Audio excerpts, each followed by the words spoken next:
আসসালামু আলাইকুম সুপ্রিয় শিক্ষার্থীবৃন্দ, নতুন একটা ভিডিওতে স্বাগতম। এই পর্বে আলোচনা করব ষষ্ঠ শ্রেণীর গণিত বিষয়ের উপর।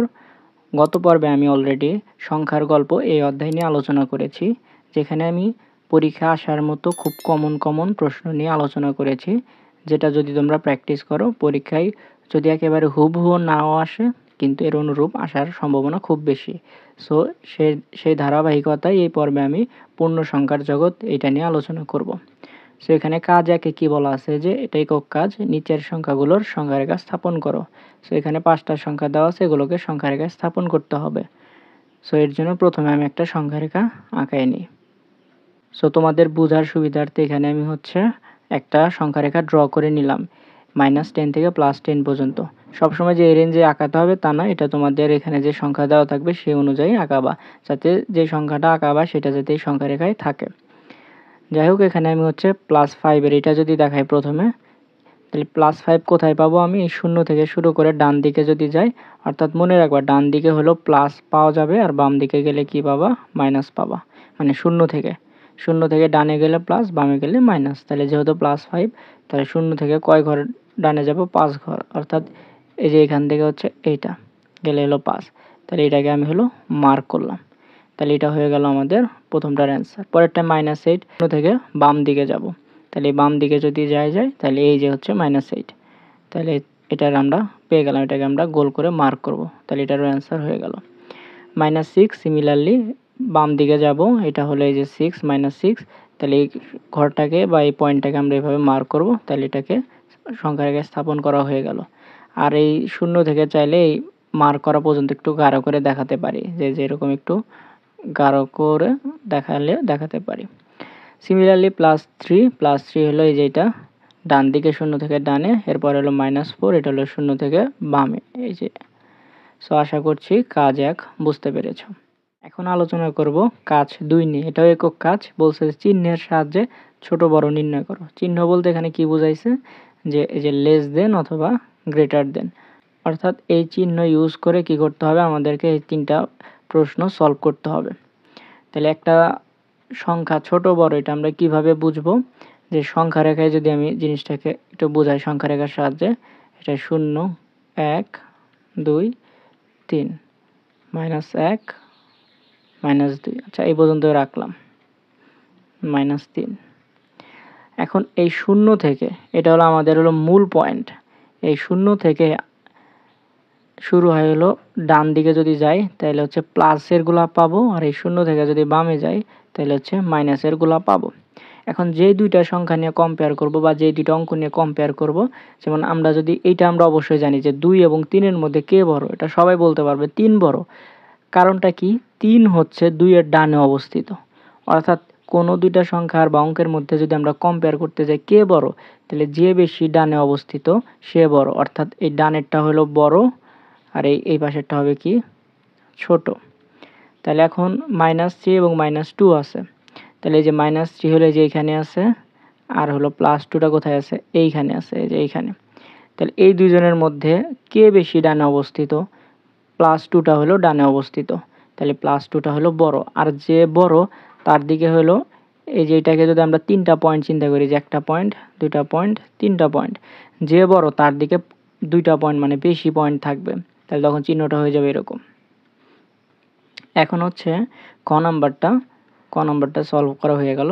খ নাম্বারে বলছে 3 এবং -6। তাহলে আমরা তো অবশ্যই বুঝতেছি যে 3 যেহেতু প্লাস আছে, এটা হবে সংখ্যা রেখায় কোন দিকে অবস্থিত? ডানে অবস্থিত। আর যেহেতু এটা -6, এটা অবশ্যই যেহেতু মাইনাস, এটা হলো কোথায় অবস্থিত? বামে অবস্থিত। তাইলে এই -6টাকে এই পাশে লিখতে হবে আর +3টাকে এই পাশে লিখতে হবে। তাহলে এই দুজনের মধ্যে কে বেশি ডানে অবস্থিত? +3 ডানে অবস্থিত। তাহলে যে বড় তার দিকে 2 পয়েন্ট হয়, তার মানে এটার দিকে এবার এরকম হবে। আর -4 এবং -9, তাহলে এটাকে যদি একটু ভালো করে দেখাই, এটা যদি 0 হয় তাহলে এটা -1, এটা -2, এটা -3, এটা -4। তার মানে বুঝতে পারতেছি যে -4 এর পরে হলো -9। মানে এখানে যদি +4 হয় তাহলে -9 হবে এইদিকে, অর্থাৎ পরে। তাহলে এই দুইটার মধ্যে কোনটা বেশি ডানে অবস্থিত?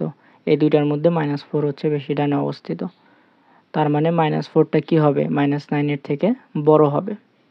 তাহলে এটা হলো বড়। এই ছিল কাজ 2 এর আলোচনা। আশা করছি এখন তোমরা যেকোনো 2টা অঙ্ক বা সংখ্যা থেকে বলতে পারবা কে বড়। অর্থাৎ যেটা বেশি ডানে থাকবে সে হচ্ছে বড়, আর যেটা বেশি বামে থাকবে সেটা হলো ছোট। এখন আলোচনা করব কাজ 3 নিয়ে। এটাও একক কাজ। এখানে কি বলছে, সংখ্যা রেখা ব্যবহার করে নিচের যোগফল ও বিয়োগফল নির্ণয় করো। অলরেডি আমরা আগের পর্বে যোগফল এবং বিয়োগফল কীভাবে নির্ণয় করতে হয় সেটা দেখিয়েছি। একদমই সহজ। শুরু করবা কিসে থেকে, শুরু হবে হচ্ছে 0 থেকে। প্রথম ধাপ হচ্ছে 0 থেকে শুরু করতে হবে, স্টার্ট করতে হবে। পরের ধাপে কি করবা, পরের ধাপে হলো যদি প্লাস থাকে সংখ্যার আগে, তাহলে হচ্ছে প্লাস থাকলে কোন দিকে আগাবা, প্লাস থাকলে হলো ডানে আগাবা। আর যদি দেখো যে মাইনাস আছে তাহলে কোন দিকে আগাবা, বামে আগাবা। এটাই হলো এই যোগফল এবং বিয়োগফল নির্ণয় করার একদম হচ্ছে শর্টকাট একটা টেকনিক। তাহলে আমরা আবার সিমিলারলি একটা সংখ্যা রেখা আঁকাই নিই। আমরা এখানে যেহেতু মাইনাস চিহ্নও আছে, তাহলে -10 থেকে +10 পর্যন্ত একটা সংখ্যা রেখা ড্র করে নিই। এখানে একটা সংখ্যা রেখা আঁকাই নিছি। এখানে মূলত -10 থেকে +10 এর মধ্যে আঁকাইছি। সো এটা তোমাদের এখানে যে কোশ্চেন দেওয়া থাকবে সেই অনুযায়ী আঁকাইলেই হবে। সো এখানে প্রশ্নে কি দেওয়া আছে, -2 + 6। সো আমরা কি করব, কত থেকে শুরু করব, আমরা শুরু করব হচ্ছে 0 থেকে। আমাদের জার্নিটা শুরু করব 0 থেকে। কয় ঘর যাব, ডানে যাব নাকি বামে যাব? 2 ঘর বামে যাব। আমরা আগে জানি যে 0 থাকলেই মাইনাস থাকলেই কোন দিকে যাবা, মাইনাস থাকলেই হচ্ছে বাম দিকে যাবা। তাহলে 0 থেকে শুরু করে 2 ঘর বামে গেলাম 2 তে। এখন আমাদের যেহেতু পরে কি আছে +6, প্লাস মানে কোন দিকে যাব, প্লাস মানে হচ্ছে ডান দিকে যাব। কয় ঘর, 6 ঘর। তাহলে এই 2 থেকে যদি আমরা কাউন্ট শুরু করি 6 ঘর, তাহলে আমরা একদম এই যে 4 এ গিয়ে পৌঁছাবো। তাহলে এটার রেজাল্ট হবে হচ্ছে 4, বা এখানে সামনে প্লাস লিখে লিখতে পারো, +4 বা শুধু 4। পরেরটা যদি সলভ করি এরপরে সিমিলারলি +2 আর +6, তাহলে আমরা আবার কি করব, আবার নতুন করে আর সংখ্যা রেখা আঁকাচ্ছি না, এখানে দেখাচ্ছি কত থেকে শুরু করব, 0 থেকে শুরু করব। তার মানে 0 থেকে শুরু করলাম। এবার হলো ডানে যাইতে হবে। কয় ঘর ডানে যাব আমরা, 2 ঘর। অর্থাৎ এখান থেকে এই 2 তে আসব। এরপরে হলো আবার আছে কি -6। তাহলে এই 2 থেকে -6 মানে 6 ঘর হলো কি যাইতে হবে, বাম দিকে যাইতে হবে। তাহলে 2 থেকে যদি আমরা বামের দিকে যাওয়া শুরু করি তাহলে কোথায় এসে পৌঁছাবো, এই 4 এ এসে পৌঁছাবো। তাহলে এটার রেজাল্ট হবে কত, এটার রেজাল্ট হবে হলো যে -4। আর ফাইনালি লাস্টেরটা, এটার ক্ষেত্রে আমরা কত থেকে শুরু করব, সিমিলারলি শুরু করব হলো 0 থেকে। তাহলে 0 থেকে যেহেতু মাইনাস আছে তাহলে বাম দিকে যাইতে হবে, কয় ঘর, 5 ঘর। তাহলে সরাসরি এইখানে এসে পৌঁছালাম। একটু হালকা ক্যালকুলেশন এটা করে নিতে হবে, যেমন -5, আর এখানে যেহেতু মাইনাস আছে তাহলে মাইনাসে মাইনাসে কী হয়ে যাবে, মাইনাসে মাইনাসে হয়ে যাবে +3। তাহলে এখন আমাদের কিন্তু আর মানে পিছনের দিকে গেলে মানে বামের দিকে গেলে কিন্তু হবে না। যেহেতু একটু ক্যালকুলেশন করার পরে অর্থাৎ ব্র্যাকেট উঠানোর পরে প্লাস চলে আসছে, তাহলে এখন কিন্তু আমাদের ডানে যাইতে হবে। এগুলোর ক্ষেত্রে পরিবর্তন হয় না, কারণ কি এখানে প্লাসে মাইনাসে কী হইতো, মাইনাসই হইতো। সো আলটিমেটলি মাইনাসের দিকে যাইতো, কিন্তু এখানে কিন্তু মাইনাসে মাইনাসে কী হয়ে গেছে, প্লাস হয়ে গেছে। তাহলে এখন কিন্তু কোন দিকে যাইতে হবে, এবার হলো 3 ঘর ডানে যাইতে হবে। তাহলে 3 ঘর যদি আমরা ডানে যাই তাহলে হচ্ছে আমরা এসে পৌঁছাবো হচ্ছে এই একদম 2 এ। তাহলে আমাদের এটা রেজাল্ট হবে কত, -2। সংখ্যা রেখার আগে বসানোর আগে তোমরা এই ক্যালকুলেশনটা করে রেজাল্ট আগে বের করে নিবা। তারপরে সংখ্যা রেখায় মিলাবা যে আসলে এক্স্যাক্টলি রেজাল্টটা সেম আসতেছে কিনা। সো আশা করছি সংখ্যা রেখায় যোগ বিয়োগ নিয়ে তোমাদের কোনো কনফিউশন নাই। এরকম সিমিলার যদি প্রশ্ন পরীক্ষা আসে তোমরা খুব সহজেই অ্যান্সার করতে পারবা। এখন আমরা আলোচনা করব কাজ 4 নিয়ে। এটা হলো দলীয় কাজ হিসেবে আসতে পারে। এখানে কি বলছে, তুমি যে বেঞ্চে বসে আছো তার থেকে 5 বেঞ্চ সামনে। অর্থাৎ ধরলাম আমি হলো এখানে বসে আছি, তার থেকে কত বেঞ্চ সামনে, 5 বেঞ্চ সামনে। অর্থাৎ আমি যদি এইভাবে চিন্তা করি যে এটাকে আগে প্রথমে লম্বালম্বি দেখাচ্ছি যে তুমি এখানে আছো, এখান থেকে 5 বেঞ্চ সামনে। অর্থাৎ এই যে 1 2 3 4 5, 1 2 3 4 5। এই 5 নাম্বার বেঞ্চে, অর্থাৎ এই 5 নাম্বার বেঞ্চে তুমি ছিলে এখানে। এখানে তোমার বন্ধু কে আছে, তোমার বন্ধু সুজন আছে। এরপরে তার থেকে 2 বেঞ্চ আগে, অর্থাৎ এই 5 নাম্বার বেঞ্চের হচ্ছে 2 বেঞ্চ আগে কে আছে, 2 বেঞ্চ আগে মানে হচ্ছে 3 নাম্বার। এই যে এইখানে হচ্ছে কে আছে, এখানে আছে হলো সুমন। সুজন ও সুমনের, এটা হলো 2, সুজন ও সুমনের অবস্থানের যোগফলের অবস্থানে তোমার আরেক বন্ধু নাইমুল বসে আছে। অর্থাৎ এই সুজন এবং সুমনের যে অবস্থান 5 আর 3 এটার যদি যোগ করি তাহলে কত হয় 8। তাই এই 8 নাম্বার অবস্থানে কে আছে? 8 নাম্বার অবস্থানে আছে হচ্ছে নাইমুল। এখন তোমার অবস্থানকে শূন্য ধরে নিচের প্রশ্নগুলোর উত্তর দাও। অর্থাৎ আমি যেখানে আছি এখানে আমাদেরকে কি ধরতে হবে? আমার এই অবস্থানটাকে শূন্য ধরে এই ম্যাথটাকে সলভ করতে হবে। তোমাদের বোঝানোর জন্য আমি এটাকে এভাবে লম্বালম্বি দেখাচ্ছি, বাট এটাকে এখন আমি সলভ করার সময় এরকম হরিজন্টালি দেখাবো। সো তোমাদের বোঝার সুবিধার্থে এখানে আমি 1 থেকে 10 পর্যন্ত সংখ্যা রেখা আগে ড্র করে নিলাম। সো প্রথম প্রশ্নে কি বলছে? সংখ্যা রেখায় সুজন ও সুমনের অবস্থান দেখাও। তাহলে আমার অবস্থানটা হলো 0, তার মানে এখানে হচ্ছে আমি আছি। এই অবস্থানে কে আছে? আমি আছি। তাহলে এখান থেকে কয় বেঞ্চ সামনে ছিল সুজন? 5 বেঞ্চ সামনে ছিল।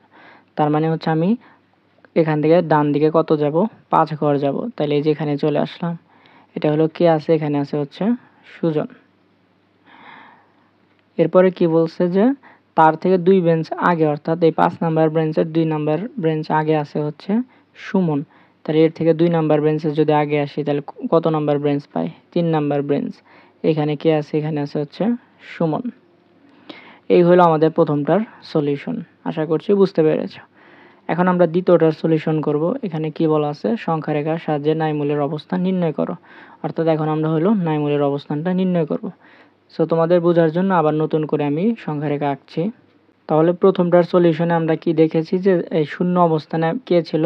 শূন্য অবস্থানে ছিলাম আমি। তারপরে 3 নম্বর অবস্থানে ছিল হচ্ছে সুমন, আর 5 নম্বর অবস্থানে ছিল হচ্ছে সুজন।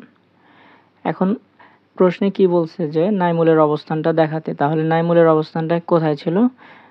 যে সুজন ও সুমনের অবস্থানের যোগফলের অবস্থানে। অর্থাৎ এই সুমনের অবস্থান আর সুজনের অবস্থানটাকে আমরা যদি যোগ করি, অর্থাৎ 3 + 5, তাহলে এটার যে যোগফল হবে, যে যোগফলের অবস্থানে কে বসে আছে? নাইমুল। তাহলে আমরা যোগ করার সিস্টেম কি আগে শিখে এসেছি যে যোগ করার ক্ষেত্রে বা বিয়োগ করার ক্ষেত্রে সবসময় শুরু করতে হবে 0 থেকে। তারপরে হলো যদি প্লাস থাকে তাহলে ডান দিকে যাব, আর মাইনাস থাকলে বাম দিকে। তাহলে 0 থেকে শুরু করলাম। 3 ঘর কি যাব? ডানে যাব, যেহেতু প্লাস আছে। 3 ঘর ডানে। প্লাস বলতে এই যে এটার আগে কিছু নাই, মানে মনে মনে প্লাস আছে, এই জন্য 3 ঘর ডানে। আবার 5-এর আগে কি আছে? 5-এর আগে হচ্ছে প্লাস আছে, তাহলে আবার কি যাব? 5 ঘর ডানে যাব। তাহলে 5 ঘর যদি আমি ডানে যাই তাহলে কততে এসে পৌঁছায়? পৌঁছায় হচ্ছে 8-এ এসে। তাহলে 8 হচ্ছে আমাদের কার অবস্থান? নাইমুলের অবস্থান। সো এই ছিল হচ্ছে কাজ 4-এর সলিউশন। আশা করছি বুঝতে পেরেছো। পরবর্তী পর্বের ভিডিও দেখার জন্য চ্যানেলটি সাবস্ক্রাইব করে রাখো। আর ভিডিওটি তোমাদের কাছে হেল্পফুল মনে হলে লাইক করতে পারো। আর কোনো কিছু জানার থাকলে বা কোন অধ্যায়ের বা কোন সাবজেক্টের ভিডিও চাও সেটা তোমরা কমেন্ট করে জানাতে পারো। সো সবার জন্য শুভকামনা জানিয়ে এখানেই বিদায় নিচ্ছি। ধন্যবাদ সকলকে।